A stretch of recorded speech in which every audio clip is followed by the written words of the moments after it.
So you're the new starter. Man, people are going to expect big things from you. You know, you're probably going to be the most popular. Because you know, the fire type is always the best. So yeah, I hope you the best of luck. Oh yeah, just one more thing I wanted to tell you. If I find out you evolve into another fucking fire-fighting Pokemon, I will literally come and find you and put you in the PC box number 30. Next to Magikarp. So yeah, I'll see you later, man. And don't forget, you won't forget.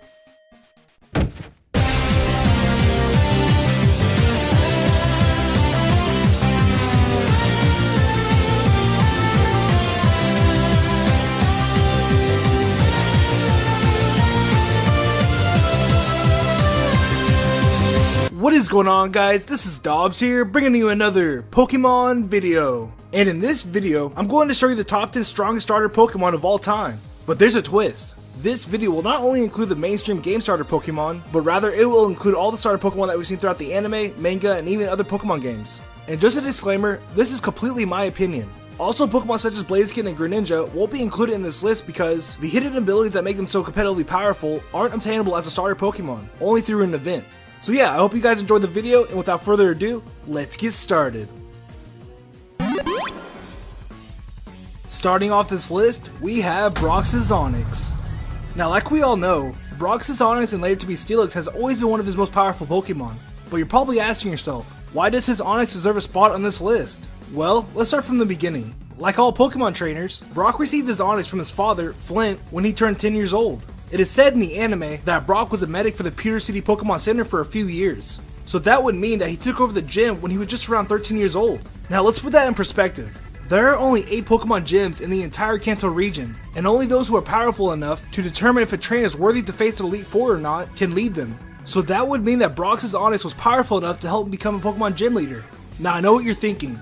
Brox's Onix was defeated by Ash's Pikachu in the anime and was a low level in the Pokemon games. Well, first of all, Ash only won that battle because he accidentally triggered the sprinklers in the Pokemon Gym, which caused Onix to become very weak. And for the games, it is proven in the anime short Pokemon Origins that gym leaders scaled their Pokemon to be an even match against their challenger. So for all we know, that Onix we fought in the first generation games wasn't actually his starter. But for the fact that Onix was strong enough to give Brock enough authority to be a gym leader at only 13 years old, I chose Brox's Onix for number 10. Coming at number 9, we have Skitty from Pokemon Mystery Dungeon Blue. Now, if you ever watched a speedrun of this game, you would quickly notice that the speedrunner usually uses Skitty and Squirtle, and there's a good reason for that. According to Pokemon speedrunner Worcester, Skitty is definitely the best option when trying to figure out which starter to choose from. The reason that Skitty is so useful when playing the game is because it has the moves Tail Whip and Leer. These two moves are very important when battling bosses in the game. Also, Skitty's a normal type, so Double Slap gets Stab, which if you didn't know, means same type attack boost. So for example, if a water type Pokemon uses a water move, the damage gets boosted an extra 50%. Also, Skitty has access to Attract, which can completely immobilize a Pokemon when battling against them, or when trying to escape a tough situation. So with this great move pool, Squirtle goes hand in hand with Skitty, because he can collab very well with a set of moves he learns very early on, which can be very deadly. So for those reasons, I chose Skitty for number 9. For number 8, I chose Squirtle from Pokemon Red and Blue.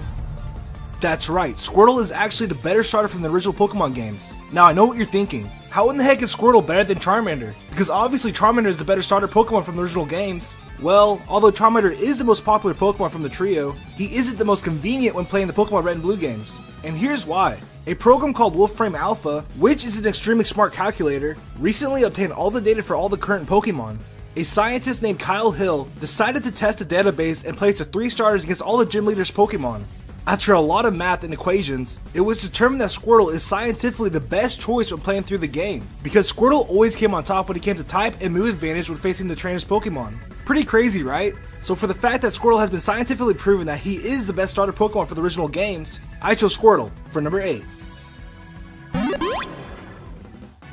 Coming at number 7, we have Totodile from Pokemon Gold and Silver.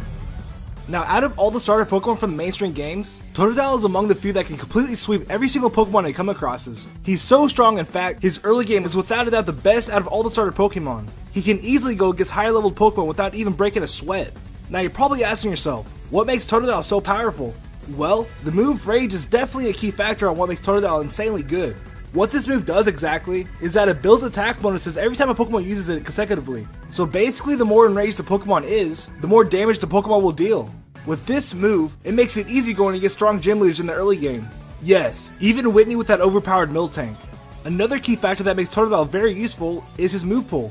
Totodile gets a powerful stab surf, earthquake, and strength to abuse his high attack. Along with that, his Ice Punch is very useful when going against your rivals Bayleaf and Lance's Dragonite. Just overall, he's a very powerful Pokemon. The reason why Cyndaquil and Chikorita aren't really viable is because Cyndaquil has very low defense and has an inferior move pool. Chikorita, on the other hand, doesn't really have a lot of type coverage, and her weakness really cripples her against the first couple gyms. So for the fact that Totodile is extremely useful for the entire game, I chose Totodile for number 7 on this list. Coming at number 6, we have Mudkip for Pokemon Ruby and Sapphire. Now Mudkip and later to be Swampert is a very handy Pokemon to have. Only being weak to grass type moves, Swampert's high attack and move pool makes him a very powerful Pokemon. No gym leader from the Hoenn region will have the type advantage when going against Swampert. I mean heck, even one of them can't even lay a finger on Swampert because it's immune to electric type moves. On top of that, Swampert's Stab Earthquake is a force not to be reckoned with. Even though Swampert has kind of a low speed stat, its defenses really make up for it. Even grass type Pokemon are vulnerable to the starter because Swampert can learn ice type moves, which is pretty OP. And in my opinion, behind the event Blaziken and Greninja, I think Swampert is the strongest starter Pokemon from all the mainstream Pokemon games. But he isn't the strongest starter. But anyways, for those reasons, I chose Mudkip for number 6. For number 5, I chose Ash's Pikachu from the Pokemon anime. Now what's a top 10 starter list without Ash's notorious overpowered Pikachu? I mean, this non-fully evolved Pokemon has taken out some of the strongest Pokemon we've ever seen in the anime. From the start, we knew how special this Pikachu was, because somehow this tiny mouse managed to take down a freaking Onix with Thunderbolt.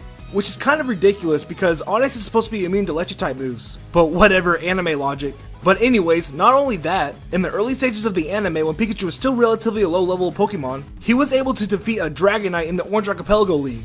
A Dragonite, a pseudo Pokemon that is used by champions. Not to mention that the lowest level a Dragonite could be is 55, which is pretty crazy. I mean, there's a reason why Team Rocket wants to steal this particular Pikachu. It has something special that no other Pikachu has, and that is it is overpowered. But on the downside, every time Ash and his friends travel to a new region, there's always a lame excuse on how Pikachu loses his power and is resetted. Could you imagine how powerful this Pikachu would be if that didn't happen? It would be one monstrous of a Pikachu. But for the fact that this Pikachu has defeated very powerful opponents, I chose Ash's Pikachu for number 5 on this list. For number 4, we have Flint's Chimchar. Now this is Flint's only known Pokemon, but I wouldn't be surprised if he even needs another Pokemon, because this Infernape is extremely powerful. This powerhouse of a Pokemon was able to take down Ash's 2 strongest Pokemon with ease. Ash's Pokemon being his Infernape and Pikachu. The history behind why this Infernape is so powerful lies when Flint was just a kid. Back when Flint and Chimchar were young, they lived in a city that was full of criminals. In order to even survive in this rough environment, they had to become strong so they could defend themselves when in trouble. Going a little further ahead, against all odds, Flint was able to win the Sinnoh League with just his Monferno. His Monferno didn't even evolve until later when he became Elite Four member. But being able to do all of this with just his Infernape is literally insane. Type disadvantage doesn't even matter to this Pokemon. It will Flare Blitz any Pokemon that stands in its way. Not to mention that this Infernape was able to take down 2 of Cynthia's Pokemon before losing to her Garchomp, which is very impressive. So for those reasons, I chose Flint's Chimchar for number 4. Coming at number 3, we have Alan's Charmander. Now you probably thought Ash's Charizard was powerful, but just wait until you hear what kind of beast Alan's Charizard is. Going back to how Alan even obtained his Charmander, it all started when he was Professor Sycamore's assistant. To understand more about what the Megastones were, Alan was given a Charmander to aid him on his journey to research. Throughout the years, this Charizard has fought against some of the strongest Pokemon, ranging from champions to legendary Pokemon. The first battle we even witnessed this monstrous Charizard was when Alan was challenged by Astrid and her Mega Absol. Of course, Alan's Charizard defeated the Absol with ease, but that's just the beginning. This Charizard has gone against Cybold's Mega Blastoise, who is in fact an Elite Four member. He wasn't able to defeat the Blastoise, but he held in long enough for it to be a very impressive feat. Alan's Charizard has also faced against Steven's Mega Metagross, which I would only assume to be the most powerful owned Pokemon in the entire Hoenn region. Honestly, this Charizard probably has the best track record of any Pokemon I've ever seen. I mean, all the Pokemon you see on the screen right now has fought against this Charizard, which is pretty insane. Without a doubt, Alan's Charizard is among the strongest Pokemon we've seen throughout the anime. So for those reasons, I chose Alan's Charmander for number 3 on this list. For number 2, I chose Red's Poliwag for the Pokemon Adventures manga. Now, it's a common misconception that Red's first Pokemon from the manga was a Bulbasaur. Although Bulbasaur was technically his starter Pokemon he received from Professor Oak, Bulbasaur wasn't actually his first Pokemon. The history behind Polly, which is what Red named him, started with a near-death experience. The hero we all know and love would have died if it weren't for this Poliwag. How the story goes, Red began to drown while swimming in a pond. Polly as a small Poliwag couldn't do anything but watch his poor kid suffer. Due to being unable to save Red in his current state, Polly evolved into a Poliwhirl in order to save him, which is a pretty awesome backstory for Red's first Pokemon. Now, Polly is surprisingly one of Red's weakest permanent party members in his lineup. He is 9 levels under Red's strongest Pokemon, which is in fact his Snorlax. From the start, this Poliwhirl was a very strong Pokemon. During Red's first gym, Polly one-shotted everything that he went up against despite being at low health. But that's kind of obvious, because Brock's gym is full of Rock-type Pokemon, so Polly of course had the upper hand. But, in the Danger High Voltorb chapter, Polly goes up against Lieutenant Surge Electabuzz and Magneton. In a close fight, Polly evolves into a Poliwrath and finishes off Lieutenant Surge Electabuzz with a Seismic Toss with ease. Not only that, Polly helped Red win the Pokemon League with his genius idea to enhance the water vapor in the air so that Red's Pikachu could defeat the opponent with a Thundercloud, which was pretty smart. This Poliwrath is definitely a one of a kind, so for those reasons I chose Red's Poliwag for number 2 on my list. And for the strongest starter Pokemon, in my opinion, is Red's Charmander for Pokemon Origins.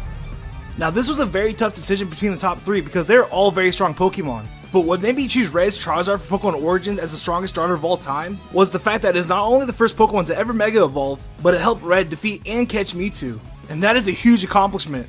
On top of that, this Charizard helped Red turn Giovanni from a corrupted leader into someone pure. And not many Pokemon can do that. Also, this Charizard helped Red win the Pokemon League against Blue's Blastoise, which is without a doubt the 3rd strongest Pokemon in the entire Kanto region, being behind Red's Charizard and Mewtwo. It just shows how strong the bond between Red and Charizard is, and how powerful they are together. I mean, look at the eyes of that Charizard, it has complete trust in this trainer. But anyways, for the sole fact that Red's Charizard was able to take down Mewtwo, and was able to perform the first Mega Evolution ever, I chose Red's Charmander for number 1 on this list. So yeah, those are the 10 strongest starter Pokemon of all time. I hope you guys enjoyed the video. Be sure to leave a like if you did, I appreciate it a ton. And also, if you're enjoying the channel, be sure to subscribe. And if you want to follow me on Twitter for fan interactions, video updates, and other cool stuff, follow me at Ethan Dobbs. And for the question of the day, who do you think is the strongest starter Pokemon? Be sure to leave it down below in the comments. I can't wait to see you guys have in mind. And I'll see y'all next time. See ya.